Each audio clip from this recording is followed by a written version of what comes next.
थोड़ा साइड हो जाइए।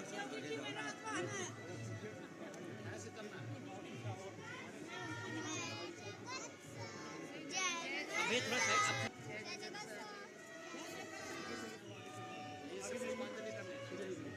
यही होगा यही होगा।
सही बोल रही है।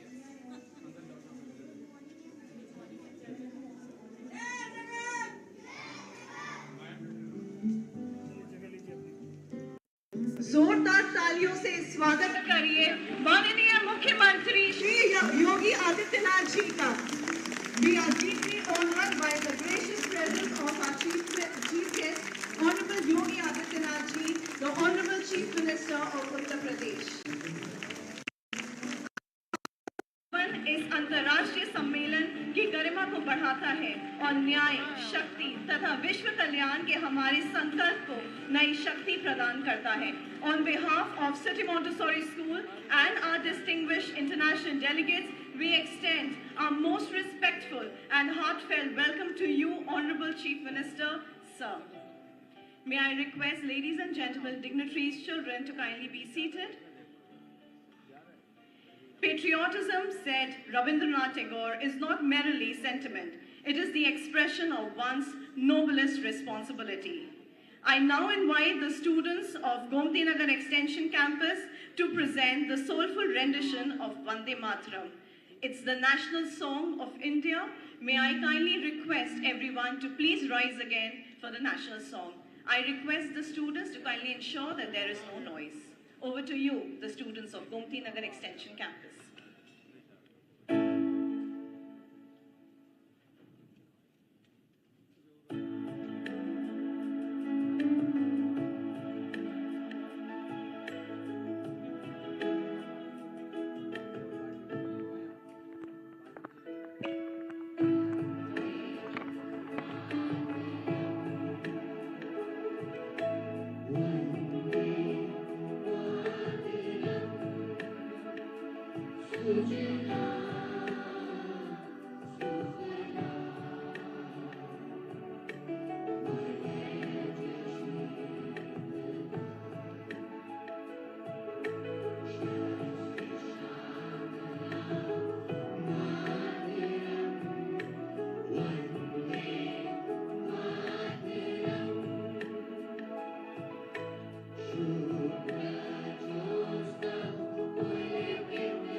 May I request everyone to kindly be seated?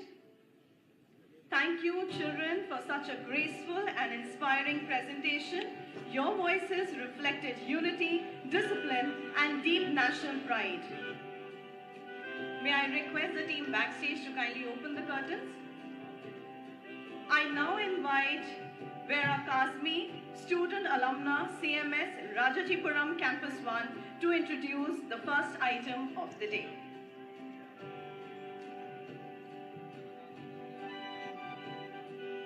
Respected dignitaries and honorable delegates, a very good morning to one and all.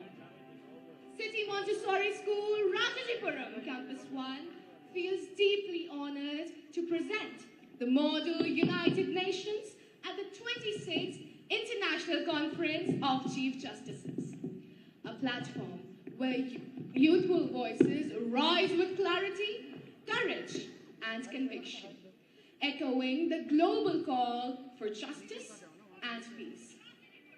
This year's agenda focuses on two pressing concerns of our times: safeguarding the sanctity of international law amid global divisions and advancing climate accountability,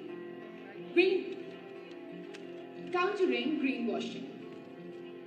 Let this conference be a reminder that through compassion and collective will, we can forge bonds that no discord can break.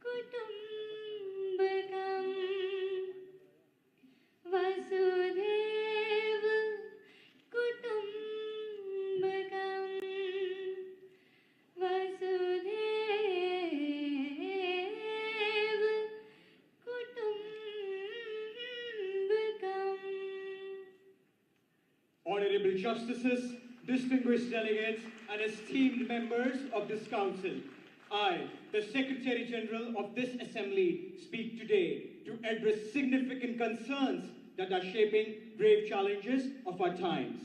Delegates, today we stand at a roundabout where values that form the very foundation of society are being heavily disregarded. So the question is, should we allow vested interests to erode our idols, or should we, in unison, reaffirm our commitment to a world where rule of law prevails? With the powers vested in me as the Secretary General of this Model United Nations, I, Shubh Lohia, declare this conference open. Now, I would like to request my co-chair, Bari, to lay down the modalities for this conference.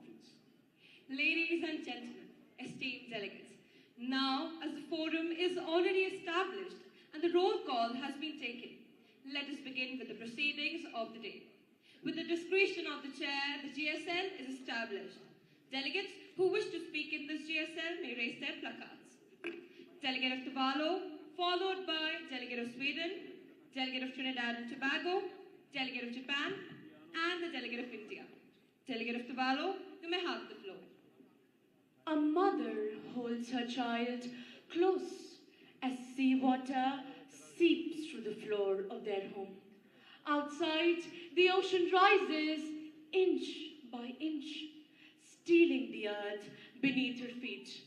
The delegate of Tuvalu is pained to present this picture to you. And believe me, a country and island nation of just 26 square kilometers is drowning. Over 3,000 Tuvaluans have applied for new visa pathways to Australia, not because they want to leave, but because they must. Delegates, Tuvalu is sinking, and so will others if the world continues to watch us in silence. We cannot wait for speeches when the sea is rising around us all the time. Let us act today to save our tomorrow. We have received a request from the United Nations Environment Director. You may have the floor. Ladies and gentlemen, we stand here today in the General Assembly Hall, the very birthplace of the Sustainable Development Goals. And these goals embody a promise for making life better for people around the world and save the climate too. With this vision, last year, a member nation announced a National Climate Action Plan, which introduced a $250 billion investment for startups coming up with green technologies. I truly believe that the industries are evolving. They are investing in solar energy and are moving towards zero waste. Sustainability is not a PR stunt anymore. It is survival, delegates. Businesses know that if planet doesn't thrive, neither will profit. The change is real and it is happening. Thank you. With due respect, Representative, I refuse to be swayed by the illusion that industries are adapting. Well, what they're actually conveniently doing is greenwashing. You claim that industries are investing in clean energy. Well then, Representative, let me tell you, they are not investing in clean energy, but rather in cleaner images, ladies and gentlemen. The UNFCCC, Agenda 21, the Paris Agreement, the Rio Declaration, all remain non-binding, delegates. All of them remain non-binding. Sweden demands accountability, enforce promises, verify emissions, and condemn climate profiteers as criminals. Don't celebrate them as heroes. Thank you. Delegates, we've received a request. We have with us the Prime Minister of Grenada. May I request you, sir, to address this gathering. Honorable delegates, in 2024, Grenada faced one of the most devastating storms in our history, Hurricane Beryl.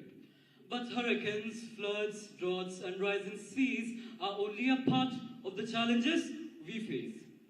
These are not isolated disasters, delegates.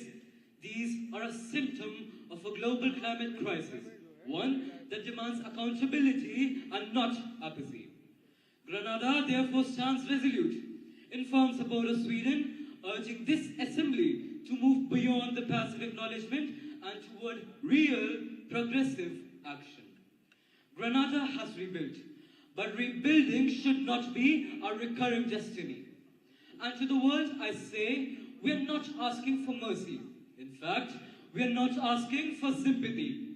We are asking for partnership and strong binding commitments. Thank you. Would His Excellency like to entertain any questions from the press? Yes, I will. Sir, indeed, Grenada has shown remarkable strength after Hurricane Beryl. Could His Excellency please enlighten which support systems or community actions were instrumental in restoring the pace of life? Thank you for raising that point. We do want to share our strategies. Grenada focused on rapid infrastructure repair and providing essential services to all. We built over 1,200 homes and reopened every single school within just 2 months. Thank you, sir. Esteemed delegates, on 9th Turning faith into quiet courage. We pray for Asia. May unity prevail on earth.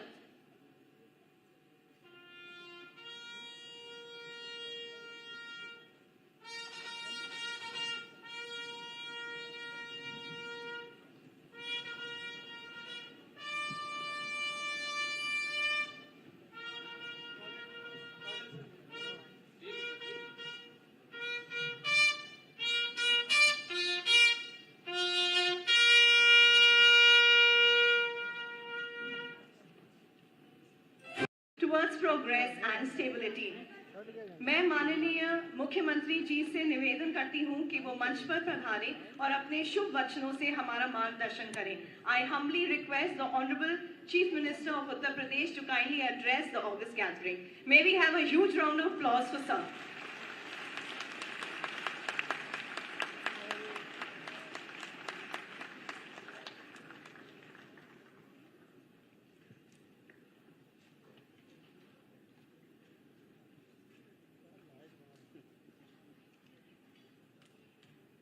International Conference of Chief Justices of the World कि आज के इस उद्घाटन समारोह में उपस्थित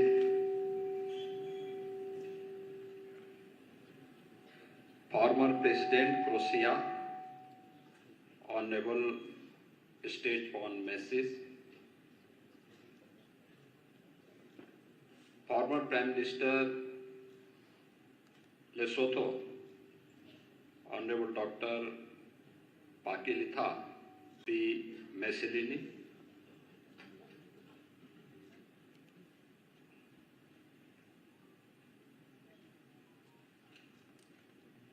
आज के इस समारोह में उपस्थित दुनिया भर से आए यहाँ पर उपस्थित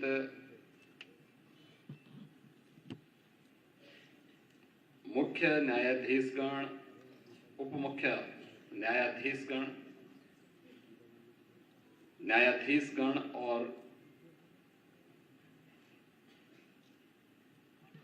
प्रेजेंट एंड फॉर्मर राष्ट्र प्रमुखगण, सीएमएस के संस्थापक निदेशक doctor Bharti Gandhi ji, city Montessori school के अध्यक्ष डॉक्टर रॉजर किंगडन, सीएमएस के प्रबंधक प्रोफेसर गीता गांधी किंगडन और यहाँ पर उपस्थित सभी माननीय अतिथिगण, मैं सबसे पहले इस प्रतिष्ठित सम्मेलन में उपस्थित आप सभी अतिथियों का देश की आबादी के सबसे बड़े राज्य उत्तर प्रदेश की राजधानी में आगमन पर उत्तर प्रदेश सरकार और उत्तर प्रदेश के नागरिकों की ओर से हृदय से मैं स्वागत करता हूं, आप सबका अभिनंदन करता हूं।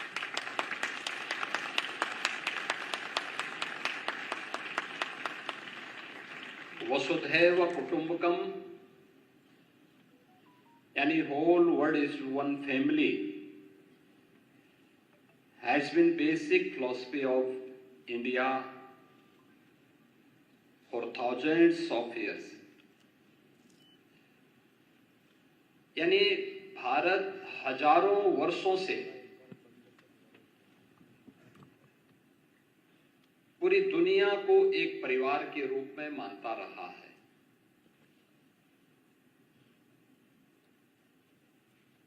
यह भारत की न केवल एक भावना रही है बल्कि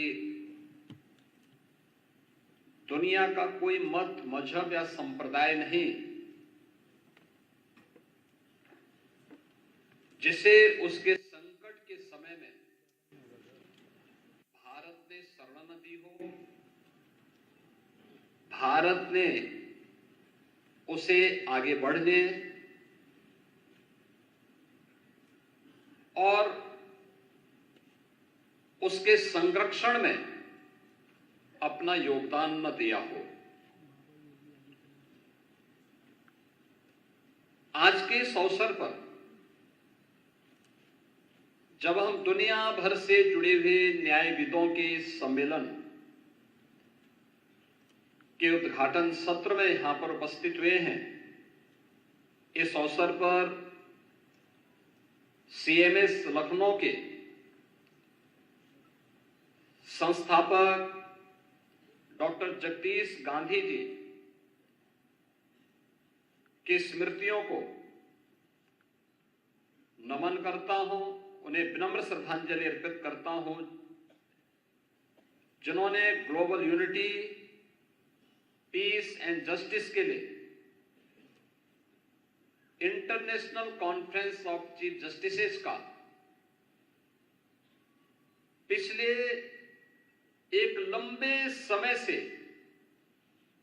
इस कार्यक्रम का शुभारंभ यहां पर किया और एक दूसरे को समझने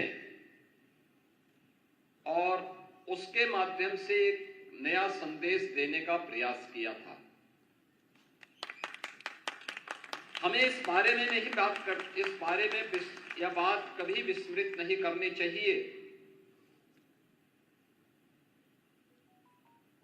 कि दुनिया की वास्तव में समस्या क्या है, और कहीं ना कहीं हम जब इसकी तह में जाते हैं तो हमें लगता है कि डायलॉग एक दूसरे के बीच में नहीं है, या किन्हीं कारणों से स्वयं के वर्चस्व को स्थापित करने के लिए डायलॉग को बाधित किया गया। यह कॉन्फ्रेंस अपने आप में डायलॉग का एक माध्यम है, दुनिया के न्यायविदों के माध्यम से दुनिया की मानवता के लिए, उन लोगों के लिए जिन लोगों ने अपना स्वयं का वर्चस्व स्थापित करने के लिए दुनिया में अशांति और अराजकता का सा वातावरण पैदा करने का प्रयास किया है। आज जब हम CMS के इस प्रतिष्ठित प्रांगण में इस मुद्दे पर विचार करने के लिए एकत्र हुए हैं, हमें UN की उस घोषणा को भी स्मरण करना होगा जिन्होंने सस्टेनेबल डेवलपमेंट गोल्स के बारे में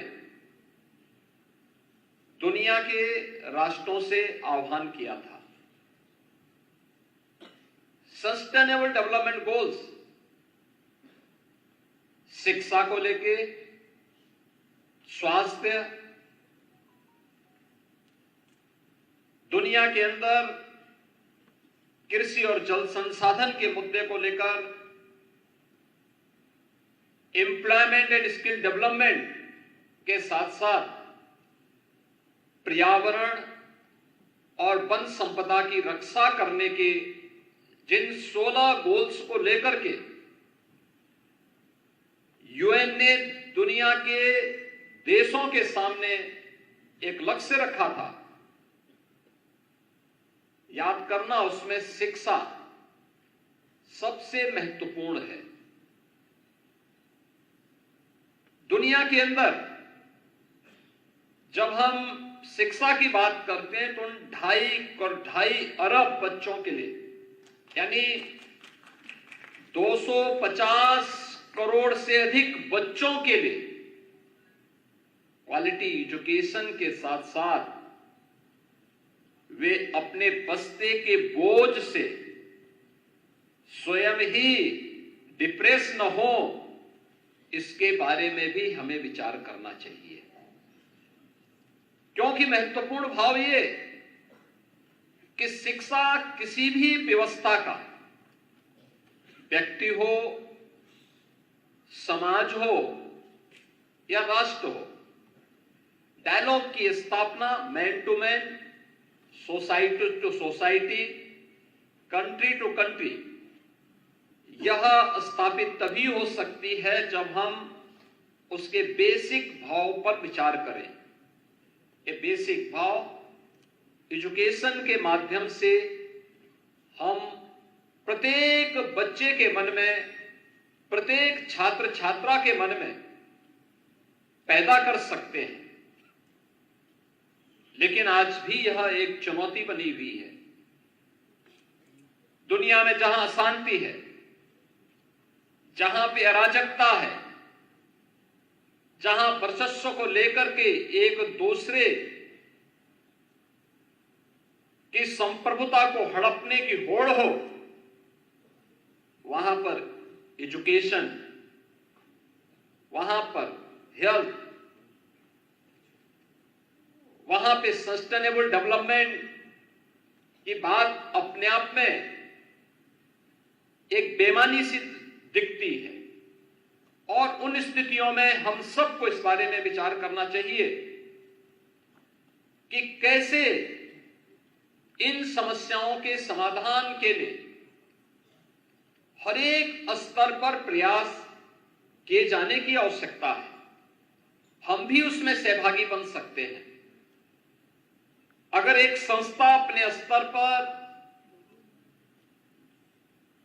पिछले 25 वर्षों से इस प्रयास को आगे बढ़ाने का प्रयास कर रही है, तो क्यों नहीं अन्य स्तर पर यह प्रयास आगे बढ़ सकता।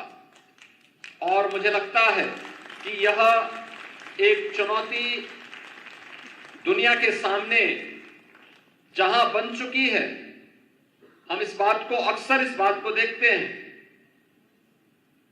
कि एक और हमारे सामने दुनिया के अंदर की प्रतिस्पर्धा एक चुनौती के रूप में है। वही हमारे सामने जलवायु परिवर्तन और उससे उत्पन्न होने वाले संकट भी एक नई चुनौती के रूप में है।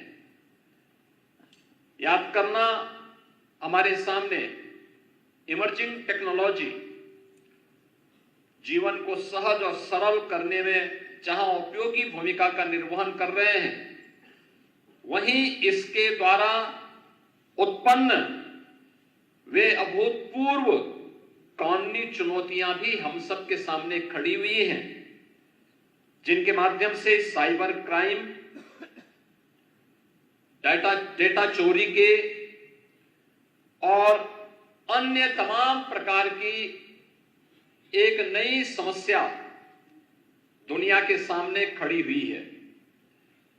ऐसे अस्थिर समय में न्याय, नैतिकता और अंतर्राष्ट्रीय कानून विश्व शांति और मानव सभ्यता के लिए एक बड़ी लकीर खींचने में महत्वपूर्ण भूमिका का निर्वहन कर सकती है। हम सबको यूएन के द्वारा 80 वर्ष पहले जिन बातों को उन्होंने घोषणा की थी, उस पर एक बार फिर से विचार करना चाहिए, जो उन्होंने उस समय की दुनिया के बारे में कहा था कि दुनिया को अब एक अधिक न्यायपूर्ण, समावेशी और जवाबदेह वैश्विक प्रणाली की आवश्यकता है। और 80 वर्ष पूर्व किए गई इस घोषणा की सार्थकता आज भी उसी रूप में बनी हुई है। आज हमारी आवश्यकता है कि हम केवल उन पुरानी बातों तक सीमित न रहें, बल्कि आज की उन ज्वलंत समस्याओं के बारे में भी हमें विचार करते हुए जलवायु परिवर्तन, साइबर सुरक्षा, स्वास्थ्य के संकट, वैश्विक आतंकवाद जैसे मुद्दों पर भी मुखर होकर के यूएन जैसे प्लेटफॉर्म का बेहतर उपयोग करना चाहिए। एक ऐसे व्यवहारिक और उद्देश्यप्रद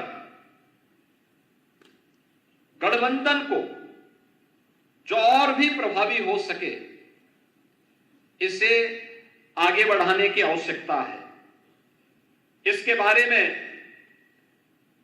हमें भारत की चीन व्यवस्था पर विचार जरूर करना चाहिए, जहां पर हमने इस पूरी व्यवस्था को 5 अवयव पर आधारित मान करके पृथ्वी, जल, तेज, वायु और आकाश, इन सब की उपासना को इसका आधार मान करके भारत की परंपरा ने सदैव इसे अपने जीवन का हिस्सा मान करके इनकी पवित्रता को, इनकी सुरक्षा को और इनके संरक्षण को सदैव प्राथमिकता दी और दुनिया के लिए वर्तमान में जलवायु परिवर्तन की चुनौती हो या फिर इसके माध्यम से उत्पन्न उन वैश्विक संकट के समाधान का रास्ता भारत की उस सोच के माध्यम से समाधान का एक रास्ता निकाल सकती है। हमने इस युग की सबसे बड़ी महामारी कोविड महामारी को दुनिया ने झेला है। याद रखना, एक पुरानी कहावत है कि अगर कोई व्यक्ति कहीं पे आग लगी हो और उससे अपने को निश्चिंत पाता है, तो अगर आज दूसरे के घर में आग लगी है और आप उससे स्वयं उत्साहपूर्ण तरीके से और उमंगपूर्ण तरीके से निश्चिंत होकर के सो रहे हैं, तो मान करके चलिए कि कल वह आपको भी अपने आगोश में ले सकती है। दुनिया आज जिस चुनौती से जूझ रही है, चाहे वह जलवायु परिवर्तन का हो, साइबर सिक्योरिटी का हो या फिर आतंकवाद का हो, अगर कोई भी देश या कोई भी समाज इन सभी मुद्दों से आंखें बंद करके दुनिया की मानवता के सामने संकट खड़ा कर रहा है, तो मान करके चले कि यह संकट उसको भी एक दिन अवश्य निगलने का कार्य करेगा, जो आज दूसरों के लिए संकट खड़ा कर रहा है। कोविड जैसी महामारी ने इसके सामने, हमारे सामने उन बातों का उल्लेख किया है कि आज की कोई भी समस्या केवल एक देश की समस्या नहीं, ये दुनिया की समस्या होती है और दुनिया को ही मिलकर के इसके समाधान का मार्ग भी निकालना पड़ेगा।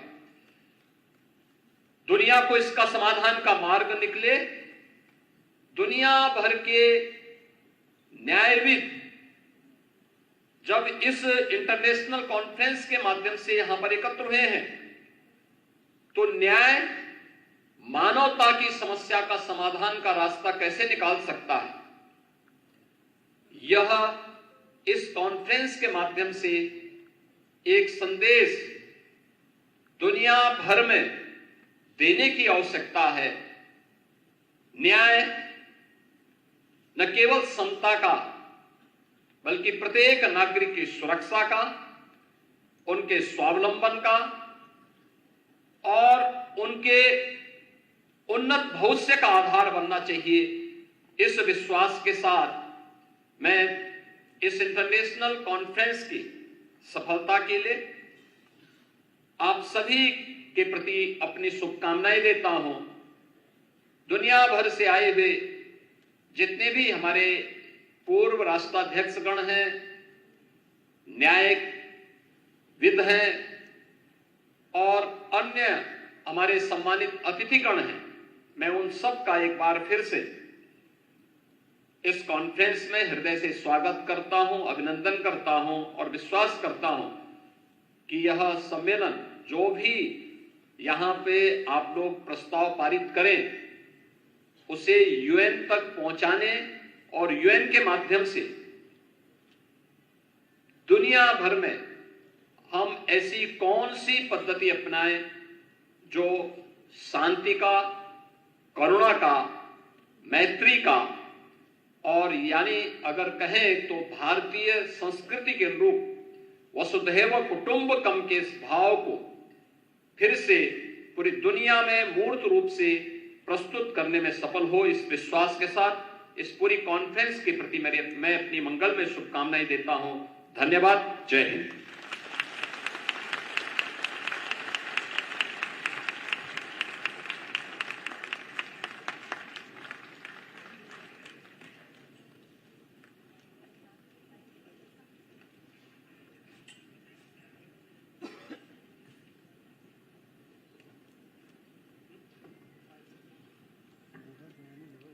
Thank Thank you, Honorable Yogi Adityanath ji, for your kind presence today. We are deeply honored and humbled by your address and blessings.